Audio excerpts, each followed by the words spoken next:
Next हम देखेंगे कि मॉडर्न डीएनए क्लोनिंग टेक्निक्स में कौन सा मेथड्स हम लोग यूज़ करते हैं और अभी बायोटेक्नोलॉजी में करेंटली कौन सा मेथड्स यूज़ होता है।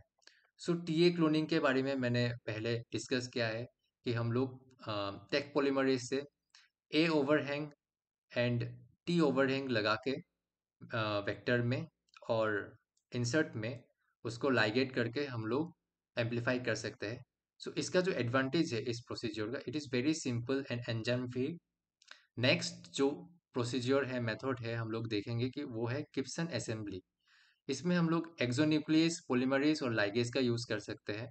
ये इसका एडवांटेज है कि ये बहुत सीमलेस और स्कारलेस असेंबली करता है। नेक्स्ट जो मेथड है उसको हम लोग बोलेंगे गोल्डन गेट क्लोनिंग। इसमें हम लोग टाइप 2 रेस्ट्रिक्शन एंजाइम का यूज़ कर सकते हैं। For example B S A I, BSA1 and BSM-B1। ठीक है, ये डायरेक्शनल और मॉड्यूलर क्लोनिंग करवाता है। नेक्स्ट है गेटवे क्लोनिंग। इसमें हम लोग लैम्डा इंटीग्रेस का यूज़ करते हैं। इसमें कोई रेस्ट्रिक्शन एंजाइम का यूज़ नहीं होता और ये रिवर्सिबल भी होता है। Then the latest and most ground breaking जो डिस्कवरी हुआ वो है क्रिस्पर असिस्टेड क्लोनिंग का। ठीक है, इसमें हम लोग Cas9 मीडिएटेड टारगेट क्लीवेज करवाते हैं। It is very precise and programmable also.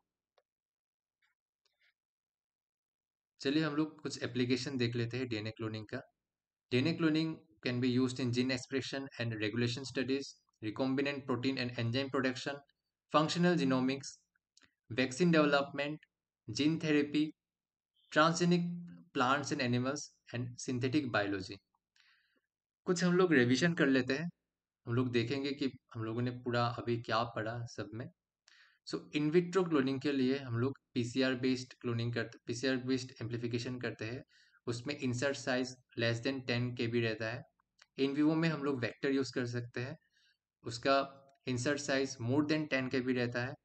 And vector must have origin of replication, marker, selectable marker, multiple cloning sites, reporter gene, and it should be very stable. To avoid self ligation हम लोग alkaline फॉस्फेटिस का use कर सकते हैं। ठीक है, directional cloning के लिए हम लोग 2 रेस्ट्रिक्शन साइट का यूज कर सकते हैं। एंड स्क्रीनिंग के लिए हम लोग ब्लू वाइट मेथड यूज कर सकते हैं। ठीक है, न्यू मेथड्स में हम लोगों ने देखा कि गिब्सन मेथड है, गेटवे मेथड है एंड क्रिस्पर असिस्टेड मेथड भी है। चलिए आगे बढ़ते हैं। अभी हम लोग देखेंगे कि डीएनए क्लोनिंग के डिस्कवरीज में जो मेजर कंट्रीब्यूशन है वो किसका किसका है और उसका टाइमलाइन क्या है, कहाँ से डीएनए का एक्चुअली स्टोरी शुरू हुआ है। So in the period of 1944, Avery MacLeod and McCarty, उन लोगों ने क्या किया, उन लोगों ने पहले डीएनए को as a genetic material isolate recognise किया स्ट्रेप्टोकोकस निमोनिया में। ठीक है, और ये प्रूव किया कि डीएनए प्रोटीन नहीं है, बल्कि सॉरी, डीएनए ही हेरिडिटरी इंफॉर्मेशन कैरी करता है for all the cloning work. 52 में हर्शी एंड चेज ने कंफर्म किया कि DNA is the molecule of inheritance. And in 1953 Watson and Crick also showed that DNA has a double helix structure। ठीक है, ऐसे ही बहुत सारे साइंटिस्ट ने इन द कमिंग ईयर्स उन लोगों ने कंट्रीब्यूट किया to the better understanding of DNA. And उसमें से ब्रेक थ्रू हुआ, जैसे एग्जाम बेसिस में नाइन के लिए इम्पोर्टेंट, बहुत ज़्यादा इम्पोर्टेंट है पॉलीमरेज चेन रिएक्शन का पीसीआर का डिस्कवरी, जो जिसके लिए रिस्पॉन्सिबल है Kary Mullis. So he is the pioneer for discovering the technique of polymerase chain reaction. ठीक है, फिर uh, अभी recently in the year 2012 CRISPR Cas9 gene mediated gene editing का डिस्कवरी हुआ। It was discovered by Jennifer Doudna and एम्यूनियल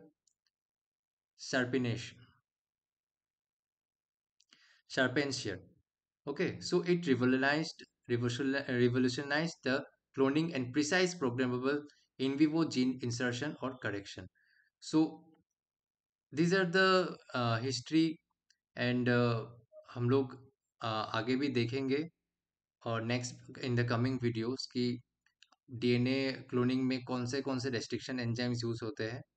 so thank you so much for the patience and please subscribe to our channel. अगर आप लोगों को हमारा content, हम लोगों का स्टडीज़ जो हम लोग लाते हैं टॉपिक्स के बारे में, वो आप लोगों का अगर अच्छा लगता है तो हम लोगों का चैनल को सब्सक्राइब कीजिए और थम्स अप दीजिए ताकि हम लोग और भी ऐसे कंटेंट ला सकें in future. Thank you so much.